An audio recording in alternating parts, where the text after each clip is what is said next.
is up, guys? This is going to be the exhaust video I promised for the PT Cruiser. If you guys aren't already a subscriber or you're not familiar with this car, you haven't seen it before, this is a 2003 PT Cruiser GT, and it basically shares the same power plant as a Dodge Neon SRT4, so it's 2.4 liter turbocharged engine. And we're going to go out and let you guys listen to it. It is basically completely straight piped. I will go into specifics on the exhaust setup towards the end, but we're just going to go ahead and cut right to the chase, let you guys hear it. And if you want to know more about the setup, just stick around till the end and I will show it all to you guys.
Go ahead and do one from inside the car as well, just so that you guys can hear the blow-off valve, or recirculation valve as I should say.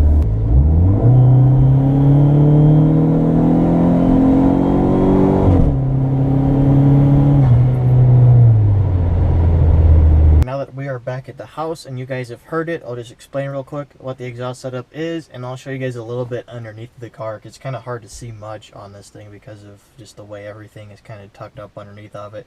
But basically it is a modified catalytic converter. You guys can probably figure that one out. And then just 2.5-inch pipe all the way from the modified cat all the way to the back of the car. It's an old exhaust. It's an old eBay exhaust that was on my old 428 Eclipse, so it's mandrel bent, thin pipe, but it's all decent mandrel bent stuff. It was in good shape. There is a resonator on it. It's the resonator that came on the eBay exhaust, and I figured since it was there, I'll use it. And I don't get any drone in here, so either the exhaust is just that quiet even without a muffler, or the resonator's actually doing its job. But we'll go out real quick. I'll show you guys what it looks like, at least from the back of the car. And there's a ground strap. There was a factory ground strap hooked up here, so I just put a new one there, since, you know, that's how it's supposed to be, I suppose. But yeah, 2.5-inch pipe. This bend I had to make myself. The rest of these bends were pretty much original bends that I just relocated, extended. My welds aren't great, but they do the job, I guess. Harbor Freight welder, but mandrel bends, like I said, we can see some of them up here. This section up here I had to modify quite a bit. Some of you might recognize some of this exhaust a little bit. There's the little tiny resonator up there, and then this section back here was kind of a pain to make. Had to cut the bumper up a little bit to make it fit, because the muffler is offset inlet and outlet, and they're offset opposite directions. So I had to kind of move the tailpipe around a little bit to make it fit. Made my own hanger right there for it, and everything fit up good.